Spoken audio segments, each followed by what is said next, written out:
Hello दोस्तों, स्वागत करते हैं आप सभी का आपके अपने यूट्यूब चैनल जैकपुर पे। आज के इस वीडियो में हम लोग क्लास 9 का प्रैक्टिस सेट 4 करने वाले हैं। इसके पहले भी 1 से लेकर 3 तक चैनल पे अपलोड कर दिया गया है।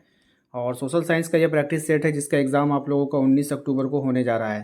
तो चलिए स्टार्ट करते हैं हम। यदि आप हमारे चैनल पर पहली बार आएँ तो चैनल को ज़रूर से ज़रूर सब्सक्राइब करके बेल आइकन को दबाइए ताकि आने वाली हर एक वीडियो का नोटिफिकेशन आपके मोबाइल पर चला जाए। देखिए क्या है हमारा आज का पहला सवाल। सबसे पहले सवालों में कहा गया है कि जिन देशों ने शिक्षा और स्वास्थ्य के क्षेत्र में निवेश किया वे देश कैसे बन गए हैं। तो वे देश जो बन गए हैं वो विकसित देश बनकर तैयार हो गए हैं। कैसे देश बन गए हैं? विकसित बन गए हैं। भारत में सूचना और प्रौद्योगिकी क्रांति के महत्व को रेखांकित करता है।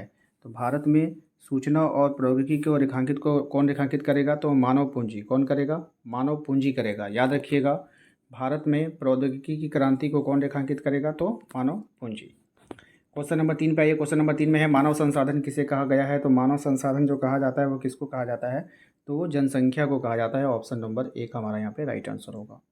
ठीक है, क्वेश्चन नंबर 4 पे आते हैं। क्वेश्चन नंबर 4 है हमारा, जर्मन संसद को क्या कहा जाता है। तो जर्मन की जो संसद है उसको हम लोग क्या कहते हैं? कांग्रेस, राइटस्टॉक संसद या फिर नेशनल असेंबली। तो जर्मन संसद को हम लोग कहते हैं राइखस्टॉक कहते हैं। ठीक है, और इसका जो है वो ऑप्शन नंबर 2 इसका आंसर हो जाएगा। आते हैं क्वेश्चन नंबर 5 पे। क्वेश्चन नंबर 5 में कह रहा है एडोल्फ हिटलर का जन्म जो है वो कहाँ पे हुआ था। तो एडोल्फ हिटलर का जो जन्म हुआ ऑस्ट्रिया में हुआ था, या जर्मनी में, या फिर रूस में, या फिर फ्रांस में। तो इसका जो राइट आंसर है वो है ऑप्शन नंबर 1 हमारा। ठीक है, ऑस्ट्रिया में हुआ था। नाजीवाद पार्टी की स्थापना किसने किया था। तो नाजीवाद पार्टी की स्थापना कब हुआ था ये बताना है। 1918 में, 1920 में, 1922 में। तो इसकी जो स्थापना हुई थी वो 1920 में हुई थी। ऑप्शन नंबर 2 हमारा यहाँ पे राइट आंसर होगा। ठीक है, क्वेश्चन नंबर 7 पे आइए। क्वेश्चन नंबर 7 में आपसे कहा जा रहा है कि हिटलर ने अपने राज्य के नागरिकों में से किसे सबसे महत्वपूर्ण नागरिक मानता था। पिता, माँ, भाई या फिर बहन को। तो किसको मानता था? माँ को मानता था। किसको मानता था? माँ को। ऑप्शन नंबर 2 हमारा यहाँ पे राइट आंसर होगा। वाइमर गणराज्य की स्थापना कब हुई थी। तो जो वाइमर गणराज्य था उसकी स्थापना कब हुई थी? तो इसकी जो स्थापना हुई थी वो 9 नवंबर 1918 को हुई थी। ठीक है, कब हुआ था? 9 नवंबर 1918 को। ऑप्शन नंबर 2 हमारा आंसर होगा। नेक्स्ट क्वेश्चन पे चलते हैं। क्वेश्चन नंबर,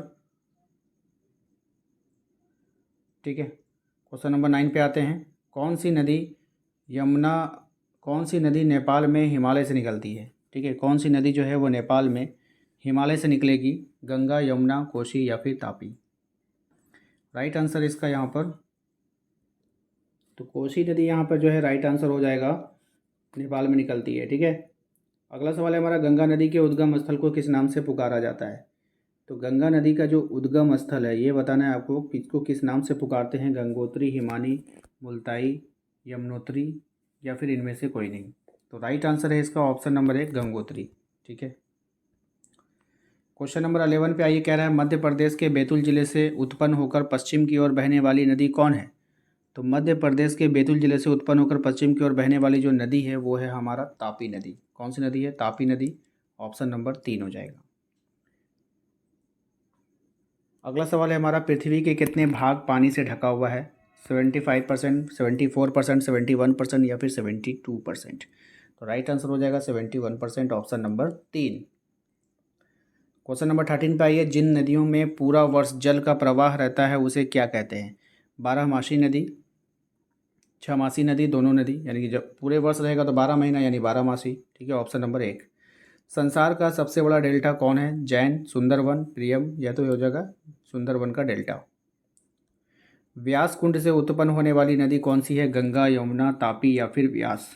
ठीक है, तो व्यास कुंड से जो उत्पन्न नदी है वो है व्यास ही नदी होगा। ठीक है, वो व्यास से रिलेटेड कर लीजिएगा। ठीक है, ऑप्शन नंबर 4। क्वेश्चन नंबर 16 पे आइए। कह रहा है तिब्बत में मानसरोवर झील के पास कौन सी नदी निकलती है। तो तिब्बत में जो मानसरोवर झील है उसके पास कौन सी नदी निकलेगी। सिंधु, तापी, ब्यास या यमुना। तो राइट आंसर यहाँ पे सिंधु हो जाएगा। सिंधु का स्पेलिंग थोड़ा सही कर लीजिएगा इस तरह से। ठीक है, रोहतांग दर्रा के पास कौन सी नदी का स्रोत है। तो रोहतांग दर्रा है उसके पास कौन सी नदी का स्रोत है। गंगा, यमुना, तापी या फिर व्यास। तो रोहतांग दर्रा के पास जो स्रोत है वो व्यास नदी का स्रोत है। याद रखिएगा ऑप्शन नंबर 4। किन नदियों से इंदिरा गांधी नहर निकलती है, यानी कि कौन सी नदी से जो है इंदिरा गांधी नहर निकलती है, तो ये निकलती है व्यास, सतलुज और रावी नदी से। ऑप्शन नंबर 1 हमारा यहाँ पे राइट आंसर होगा। पाकिस्तान में चेनाब से मिलने वाली नदी कौन है? तो पाकिस्तान में चेनाब से जो नदी मिलती है वो झेलम नदी मिलती है। कौन मिलता है? झेलम मिलता है। सिंधु नदी की सहायक नदी का उद्गम हिमाचल प्रदेश में कौन है? तो ये है आपका व्यास, ऑप्शन नंबर 4। तो उम्मीद करते हैं कि आप लोगों को ये वीडियो पसंद आया होगा। वीडियो पसंद आया तो वीडियो को लाइक करके चैनल को सब्सक्राइब जरूर कीजिए, ताकि आने वाली हर एक वीडियो का नोटिफिकेशन आपके मोबाइल पे जाए।